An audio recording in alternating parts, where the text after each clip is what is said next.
Bonjour à tous. La situation en Ukraine vient de franchir un nouveau cap. Cette nuit, Kiev a été frappé avec une précision et une intensité qui montrent clairement que la Russie a décidé de hausser le ton.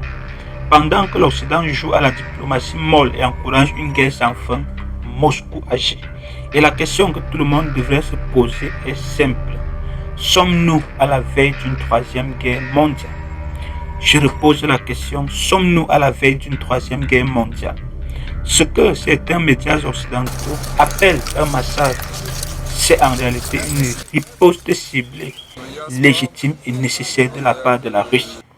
Depuis 2022, la Russie fait face à une coalition de l'OTAN déguisée qui entraîne et finance un régime ukrainien corrompu et agressif.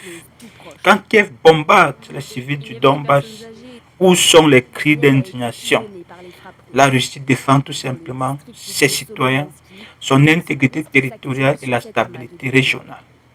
Pendant que la Russie avance, que fait l'Occident? Donald Trump quitte le G7 sans même parler à Zelensky.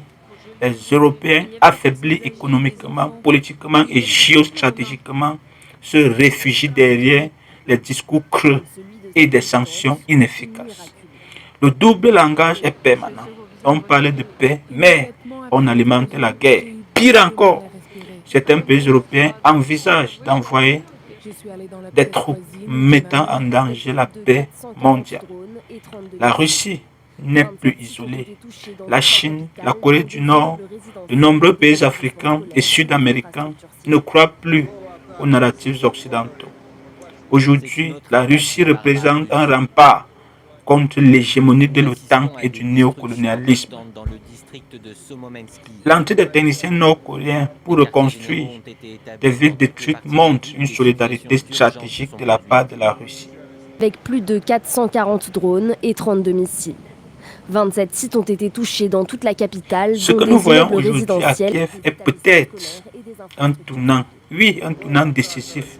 Mais ce n'est ni la Russie, ni la vérité qui doivent être redoutées. Ce sont les manipulations de l'OTAN et de ceux qui refusent d'écouter, de négocier et de respecter la souveraineté des autres. Alors, je vous repose la question.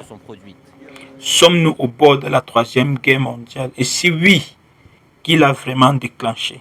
La Russie, l'Ukraine ou l'OTAN? À vous de réfléchir et de trouver la réponse idoine à cette question. Sommes-nous à la veille de la troisième guerre mondiale? Merci beaucoup.